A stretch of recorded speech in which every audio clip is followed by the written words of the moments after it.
Montana Territory, 1883. The wind cut low through the valley, stinging with dust and the last bitter edge of winter. The sky over Red Rock Station hung gray and heavy, and the cracked wooden platform groaned under each shifting footstep. The noon train had just arrived, hissing and clanking into stillness. No one noticed the woman, at first thin, filthy, dress torn at the hem until she staggered from the last car and collapsed face first onto the platform. Her name was Mara Hale, but no one knew that yet. She had not eaten in 2 days. Her boots were scuffed to ruin, one eye swollen nearly shut, and her split lip had crusted over. But it was the way her hands trembled that made the station master take a step back. Unsure, she looked like a woman who had outrun hell itself. "Ma'am," he ventured. Mara didn't answer. Her knees buckled and gave out beneath her, and she dropped silent. Sudden, it was the cowboy who caught her. Silas Ward had been leaning against a fence rail nearby, waiting for a late shipment of fence wire. He saw her fall before anyone else even registered her. In 2 long strides, he crossed the platform and knelt.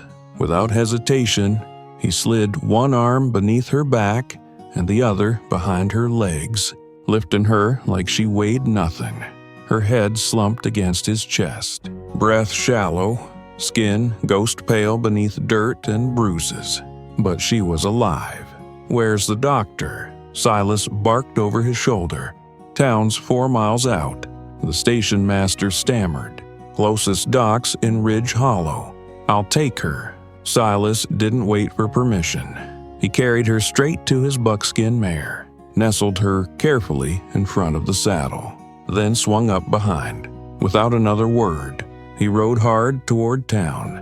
Mara's dress clung to her body with a mix of sweat, blood, and dust.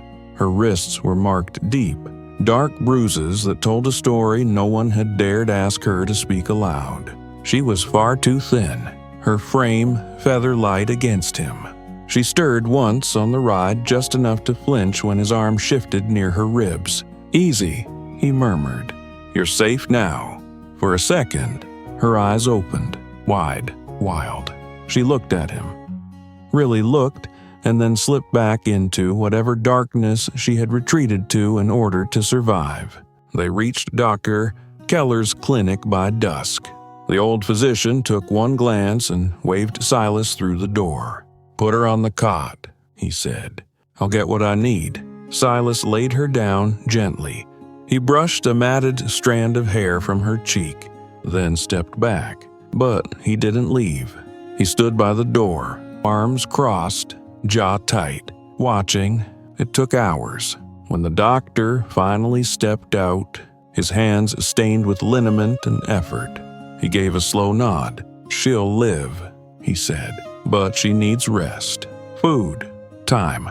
Silas asked the question without looking away from the room. "What happened to her?" "That's for her to tell," the doctor replied. Silas didn't argue. He stayed the night, in a chair beside her bed. He didn't know why, couldn't name it yet, but something about the way she had collapsed without a sound, like she'd held herself together until the last possible moment, clung to him like smoke. He didn't sleep much. He just watched her breathe and waited for her to wake. Mara woke to the scent of liniment and the creak of old floorboards. Morning light spilled through the lace-curtained window, soft but uninvited. She blinked against it, breath catching as pain flared across her ribs. He was still there, sitting in a chair beside her bed, boots planted, hat in his lap, a tin mug of tea warming his hands. His coat was dusty, his jaw unshaven, but his posture was steady solid like the mountains behind him. "Morning," he said. She tensed. "I'm not going to hurt you," he added, voice low, calm. "You fainted at the station. I brought you here." Her eyes flicked toward the door, then the window, calculating. She didn't speak, but every muscle screamed readiness. "I'm Silas Ward," he continued. "I run cattle west of here. Still nothing." He nodded once, patient. "You got a name?" For a long time, she just stared at her hands, thin, bruised, trembling faintly against the blanket. Then her lips parted. "Mara," she rasped. "Mara what?" "Haley, all right. Mara Hale." He leaned back slightly. "You hungry?" Her eyes filled before she could stop them. She nodded once. Silas stood. "Then let's get you fed." The days passed slow. Mara didn't speak much. She never let anyone near her except Silas, not the doctor, not the nurse who came by with broth. She flinched at loud sounds, slept with her back to the wall, and watched every movement like it might turn against her. But Silas kept coming. He brought her warm food oatmeal, bread with honey, thin soup thickened with potato. He didn't speak unless she did. He never hovered, never pressed. He sat by the window, hut in hand, and let the silence stretch without breaking it.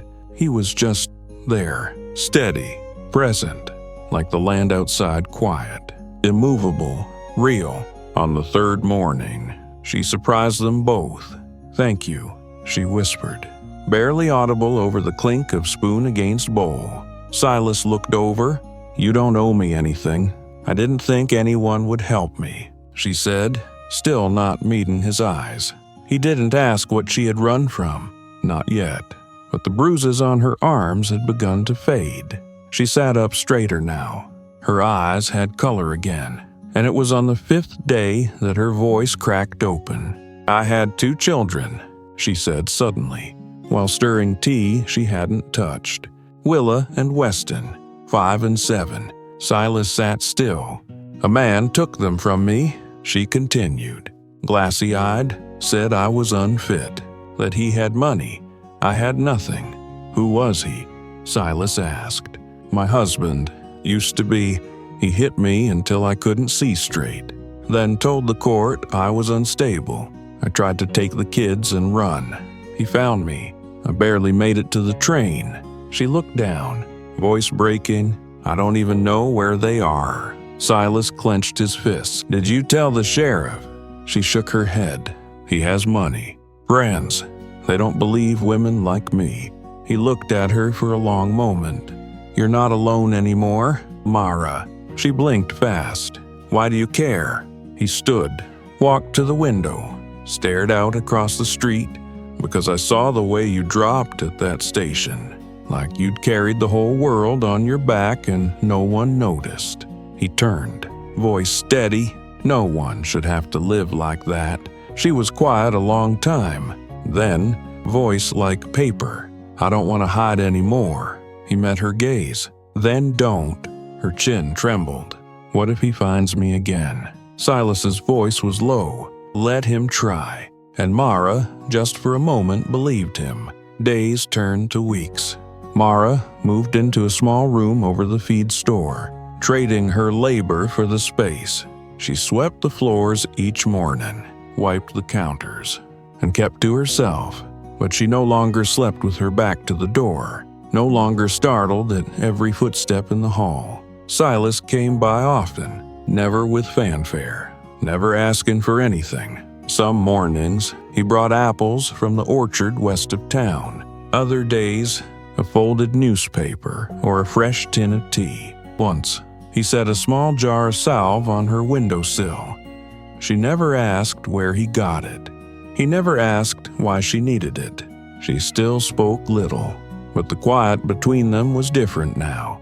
Less like fear, more like space where something could grow. One afternoon, she stood behind the counter, arranging sacks of feed, when he stopped by with a wrapped parcel.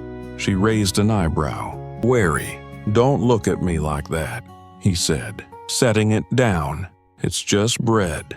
Mara exhaled something close to a laugh. The sound startled them both. That night, she sat on the stoop of the boarding house. The air smelled of cut hay and wood smoke, and the summer heat was finally starting to wane. She watched Silas lean against the hitch rail, arms crossed over his chest. For the first time, she studied him properly. He was taller than she'd first realized, broad across the shoulders, hair sun-bleached to nearly gold. His jaw was dark with stubble, and his eyes were a gray that didn't miss much but never seemed to judge. "Why are you still here?" she asked softly. He looked over. "Because I want to be. You don't even know me," she whispered, staring down at her hands. "I know enough," he said. She lifted her gaze. Just for a second. He didn't look away. When he reached over and touched her fingers, she didn't pull back. From that night on, when she stumbled over memory, over shame, he was always the one already there. Late in July, the heat settled thick over the valley. Dust clung to every hem and collar. But Mara walked through it steadier, her shoulders squaring a little more each morning. She took to rising early, before the town woke, and walking the back trail near the river. It was quiet there. Cottonwoods arched over the banks, their leaves whispering in the dawn breeze. The water moved soft over stones. Sometimes she brought a satchel with bread and cheese and just sat, letting the minutes pass untouched. One morning, she rounded a bend and found Silas crouched near the creek, coaxing a splinter from his palm with the tip of a pocket knife. "You always up this early?" she asked, not quite smiling, but close. He looked up without surprise. "Only when the cattle don't need chasing." She set her satchel down and perched on a flat rock. "You working less now?" "No, just earlier." He flicked the splinter into the water. "Gives me time to think." "About what?" He watched the ripples spread. "What comes next?" She traced a line in the dirt with her boot. "I haven't let myself think that far." He stood, brushing dust from his trousers. "Then, let me ask you plain. You still planning to keep running?" She didn't answer right away. Her hands folded in her lap.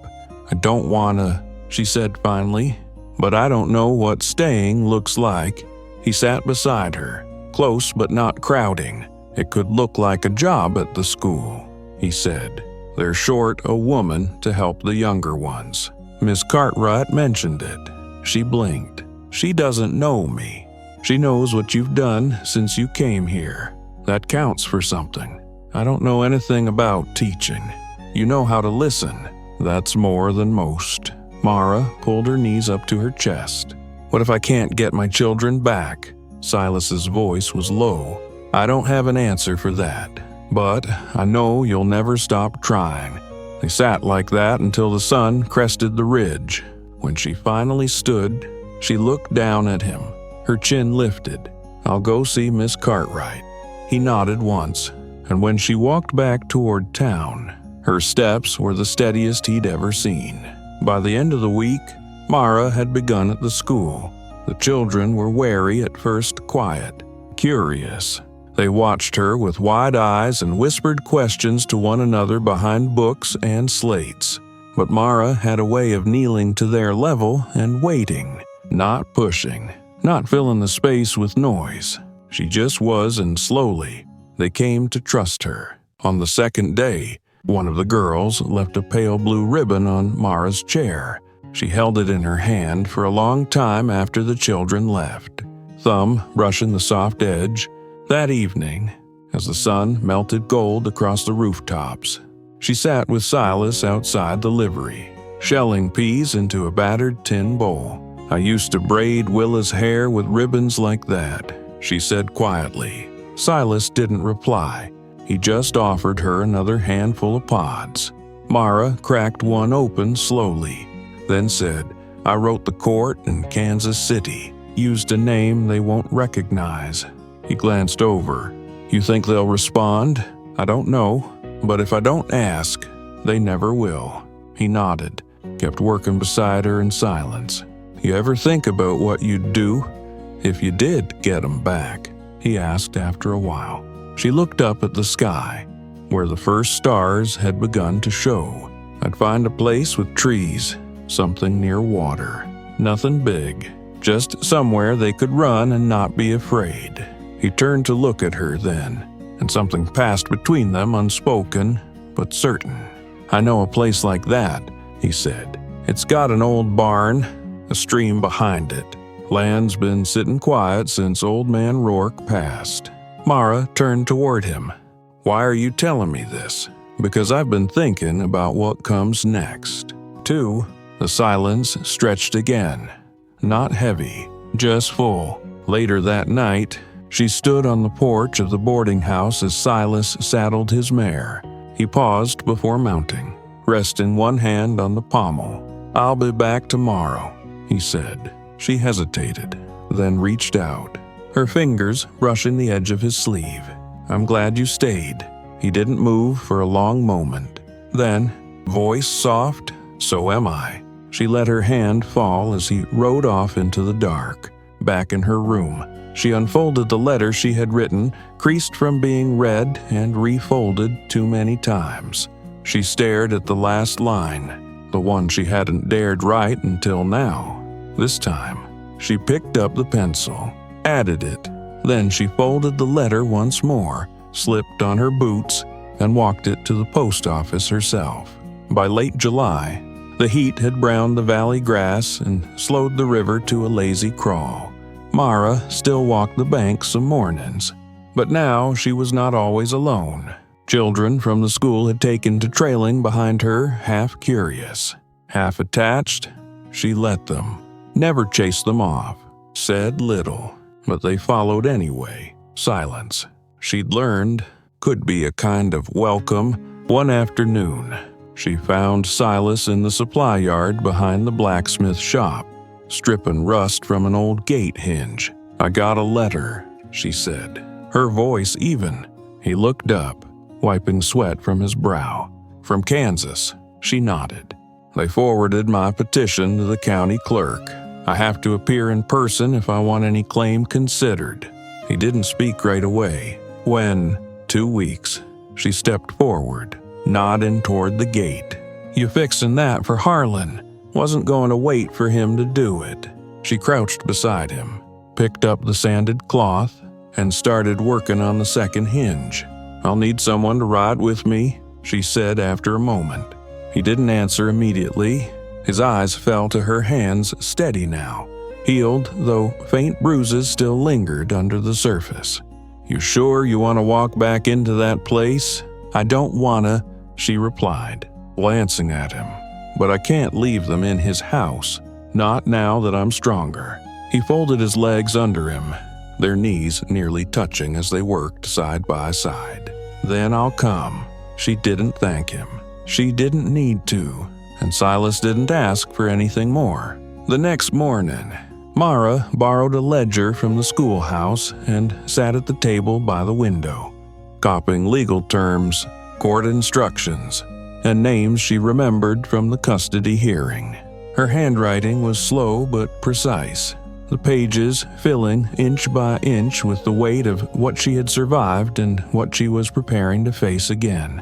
She didn't ask Silas to help, but in the late afternoon, when she paused to rest her eyes, he slid a rolled-up map across the table without a word. "This is the county line," he said, "and this is where your husband's property sits. If it hasn't changed." She traced the ink with her finger. "You've been there. Drove cattle through, years back." He nodded. "I remember the place. Big white house. 2 gables. Fence line was new then?" Her jaw tightened. That would be it. He watched her carefully. "Then, you'll need a place to stay once we get there. I won't sleep under his roof. You won't have to." She looked up. "You already planned this. I don't like leaving things to chance." She closed the ledger slowly. "You always that way. I've seen what happens when people aren't." The week passed in a blur. Mara worked mornings at the schoolhouse. In the afternoons, she wrote letters to old friends, to her childhood neighbor, to anyone who might vouch for her. Miss Cartwright offered to write a character statement. Dr. Keller agreed to send a note confirming her injuries and recovery. Each evening, she and Silas sat on the porch steps outside the feed store, shelling peas. Mendingtak, watching the sky fade into lavender and smoke. One night, just before sunset, Mara turned to him. You ever think how strange it is that you found me at all?" Silas leaned against the porch post, arms crossed. "I think about it more than I say." She stared at the street where a wagon creaked by, the wheels groaning under sacks of grain. "If you hadn't been there, I was," he said, cutting her off. "Quiet. Certain." She was silent for a moment. Then, "I don't know what to do once I have them. I don't have land. I don't even have a horse of my own." Silas stepped off the porch and turned toward the stables. "You'll have what you need. I can't ask you to carry all this." She called after him. "You didn't ask," he said over his shoulder. "You just handed me half of it without realizing." She followed him without another word. Inside the stable, the air smelled of hay and leather. His mare was already saddled. Beside her stood a smaller gelding, coat brushed clean, a new riding skirt and coat folded neatly over the tack bench. "That's not mine," Mara said softly, eyeing the gear. "It is now," Silas replied. "Figured you'd want to ride your own horse this time." Her throat tightened. She said nothing, but one hand rested gently against the gelding's neck. Silas moved toward the door. "We leave at first light." She stood there long after he was gone. Just her, the quiet horse, and a future that no longer felt like a ghost. That night, Mara didn't sleep much. The wind pushed against the shutters. Down the street, the saloon spilled late voices into the dust. She lay still beneath the quilt, eyes open, thinking of Willa's small hand in hers, of Weston's laughter when he tripped over his own feet, of the sound her heart made when the train pulled away from the only chance she'd had to escape. At dawn, she was already outside when Silas rode up. "You ready?" he asked. She mounted without a word. They rode east, the sun rising behind them, casting their shadows long across the prairie. She didn't look back. By the second day, the land flattened wide stretches of brittle grass and scattered cottonwoods pressing everything forward like a held breath. Mara's thighs ached from the saddle, but she didn't complain. Silas rode beside her, matching her pace. He never rushed, never slowed unless she did first. By the third morning, dust clung to their clothes like a second skin. The few travelers they passed offered only brief nods, their eyes lingering a little too long on Mara's borrowed coat and the sharp set of her jaw beneath her hat. She didn't flinch beneath their gaze, not anymore. That night, they camped near a dry ravine. The fire was small, circled with stone. Silas handed her a tin plate and sat across from her, boots stretched toward the flame. "I thought I'd feel more afraid," she said, pulling apart a biscuit. He looked up from his strip of jerky. "Why don't you—" Her eyes stayed on the fire. "Because I'm not alone this time." Silas said nothing, just folded his arms across his knees and watched the flames. The silence between them was no longer empty. It had weight, warmth. She leaned back, resting her shoulders against the saddlebag. "What made you stay in Montana?" she asked. "You ever think of leaving?" "I did," he said after a pause. "After my father died. Thought I'd head south, maybe San Antonio. But I couldn't leave Ma to run the place alone. And then the herd grew. The land got into my bones. You still have family there." "Just my mother. She remarried last spring. Moved north to live with my aunt. Said she was tired of watching the same sun rise over the same hills." Mara pulled her knees to her chest, arms wrapped around them. "I never had much of a place that felt like mine. Just rooms I passed through. You'll have one?" She looked across the fire at him. "You mean that?" "I wouldn't say it if I didn't." The wind shifted, carrying the dry scent of mesquite.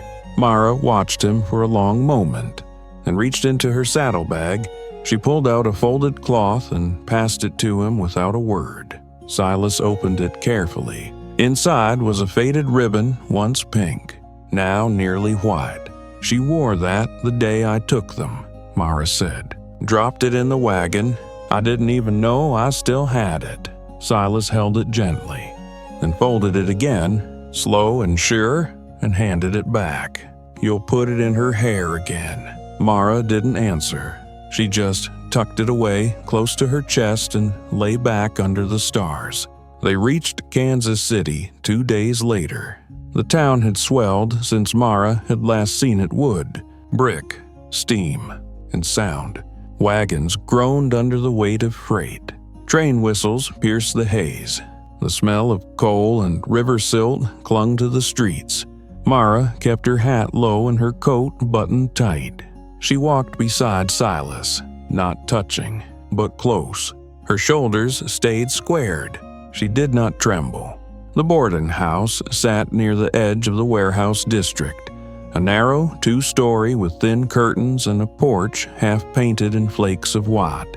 The landlady gave them a room with 2 cots and a basin of clean water. She didn't ask questions. Mara didn't offer answers. When the door shut behind them, Mara stood by the window, eyes on the smokestacks. "The courthouse is 4 blocks from here," Silas said. "We'll go first thing." She turned to him. "I don't want you in the room. Not unless they ask." Silas nodded. "I'll wait outside." She hesitated. "It's not because I don't want you there. I know." "Then why aren't you arguing?" "Because you already decided." She gave a quiet, strange little laugh and sank down onto the edge of the cot. "I thought if I ever came back here, I'd feel like I was drowning. But right now," she looked up, "I just feel ready." Silas leaned back against the wall, arms folded. "You've already done the hardest part." She tilted her head. "What's that?" "Living through it."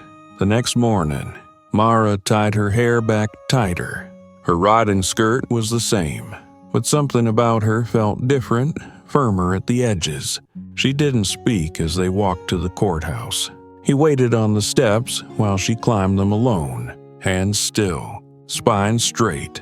It was nearly noon when the door creaked open again. Mara stepped into the sunlight, expression unreadable. She didn't pause, just walked to him and said, They agreed to reopen the petition. "I have to prove I can support them. Show I have a home, an income, a stable place." Her voice was steady, controlled. "I'll need an affidavit from the person I live with. Someone who can speak to my character, my work." Silas met her gaze. "Then I'll give it." She pressed her lips together. "It'll mean tying your name to mine. In writing," he said. "I don't care about names. This isn't a favor. I know that." She looked down at the paper in her hands. "They'll send someone to verify it all. I have a month to prepare." Silas didn't hesitate. "Then we'd better be home before fall." "Home," she repeated, quietly. He reached out, not touching, but close. "That place I told you about, the one near the stream. It needs someone who knows how to start again." She smiled, not wide, but real. "Then maybe that someone is me?" They didn't speak again until they stood at the edge of the rail yard. Horses saddled, dust rising in the midday sun. Mara turned to Silas, voice low. "I want them to grow up knowing what it means to be safe, to be loved without cost." He met her gaze. "Then let's build them a life where that's all they'll ever know." She nodded once, mounted, and didn't look back. Not because she was afraid, but because everything she needed was already riding beside her. They returned to Montana in late August, when the heat began to loosen its grip on the valley and the cottonwoods turned gold at the edges. The journey back had been quiet, not from weariness, but from a quiet certainty that had settled between them. They spoke when it mattered, and when it didn't. The silence rested easy. As they crested the ridge overlooking Red Rock, Mara slowed her gelding and looked down. Nestled beside the slow bend of the creek stood a weathered cabin with a rust-flecked roof and a porch that leaned gently with age. A barn hunched behind it, its doors sun-bleached and askew. "This it?" she asked, voice low. Silas nodded. Roof leaks in 2 places. Fencing's gone soft on the north line. She turned toward him. Are we borrowing it or buying it? He didn't answer right away. Then, it's yours. Deed was transferred last week. Mara blinked, lips parting. Why? Because you can't build something real, standing on someone else's land. Her hands tightened on the reins. Silas, that's not, I didn't ask. I know, he said gently. It's more than you asked for, but it's not more than you deserve. She looked away quickly, then back toward the cabin.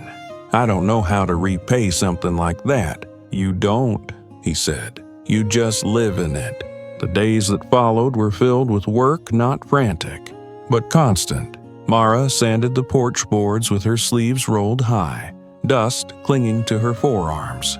Silas patched the roof, hammered new planks onto the barn, repaired the door latches one by one. Miss Cartwright sent over a small iron stove. Dr.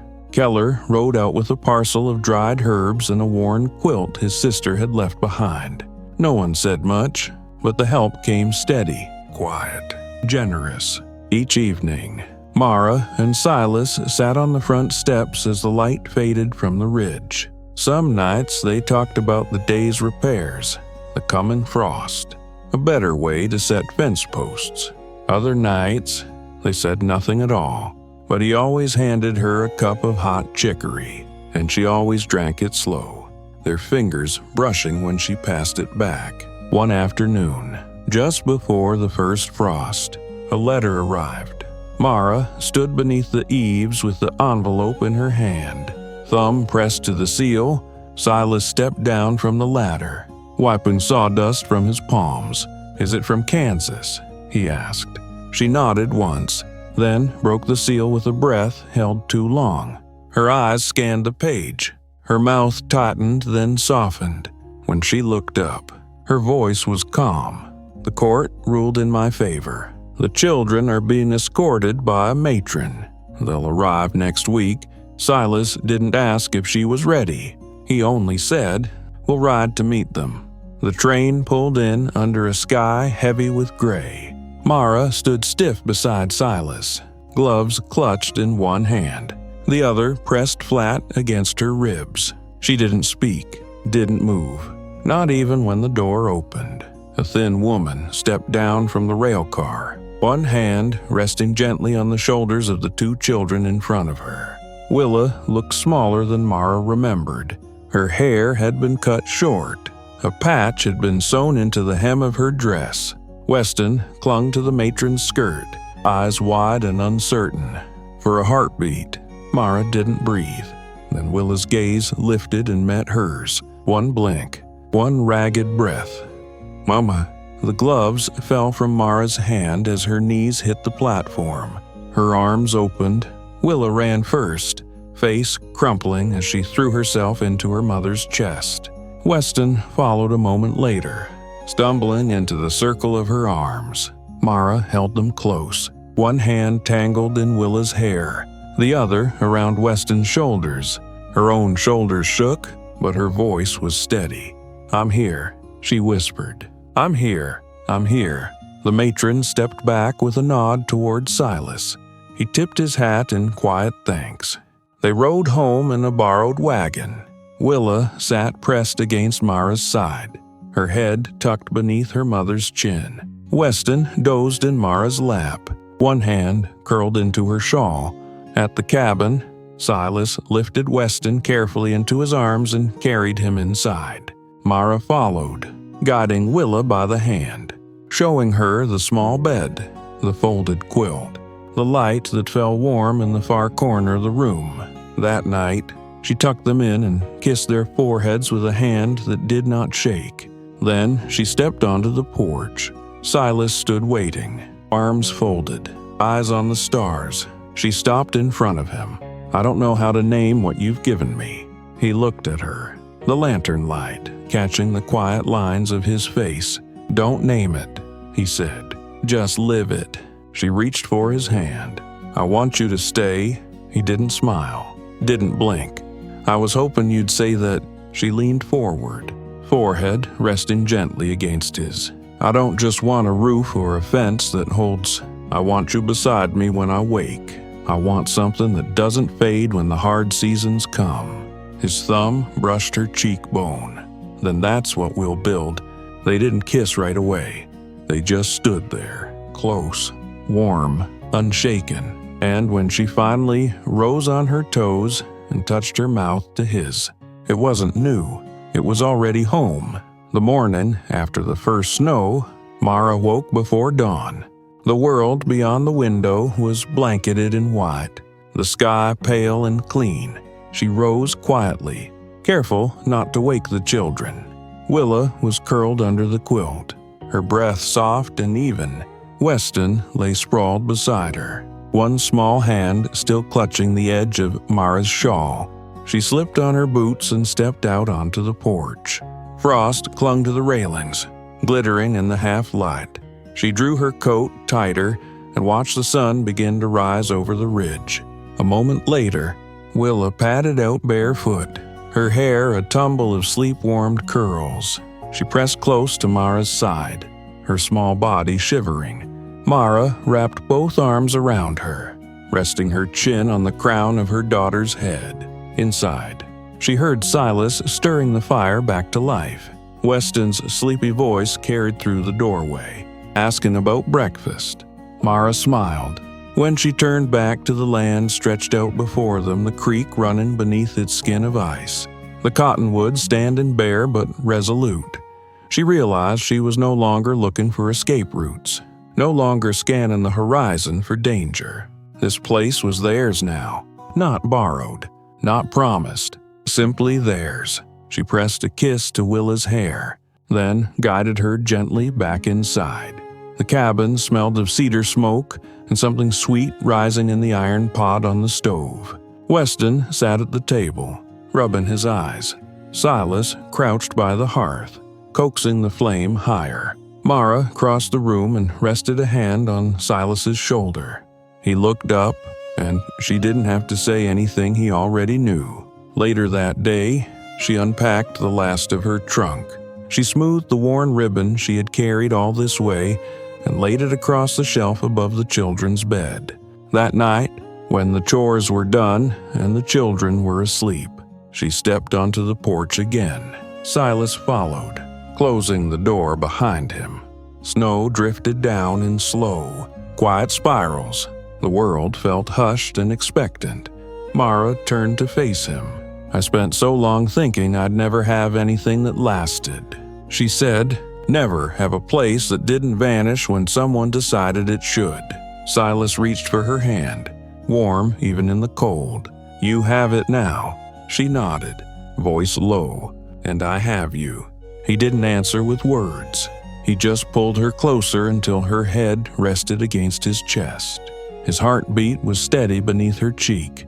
They stood like that for a long time, long enough for the snow to gather at their feet, long enough for Mara to truly feel that she wasn't just surviving anymore. She was living.